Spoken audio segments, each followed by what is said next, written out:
тасаввур кун ки месси мебуд вале криштиану роналдо вуҷуд намедошт. оё футбол чӣ гуна мешуд? гарчанде ки мухлисони онҳо мисли душмананд, дар мактаб, дар донишгоҳ, ҳатто дӯстони наздик бо ҳамдигар баҳс мекунанд. аммо маҳз ҳамин рақобат буд ки футболро зинда кард ва миллионҳо одамро ошиқи он сохт.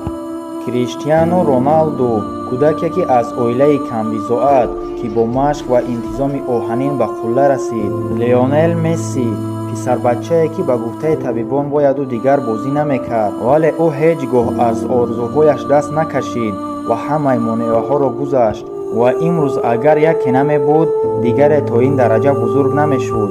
пас агар ту мехоҳӣ муваффақ шавӣ, ба худ рақибе пайдо кун, чун рақиб метавонад сабаби муваффақияти ту шавад. ва ҳеҷ гоҳ аз орзуҳоят даст накаш. онҳо як чизро исбот карданд: агар ту сахт меҳнат кунӣ ва ба орзуҳоят бовар дошта бошӣ, ғайриимкон ҳам мумкин мешавад.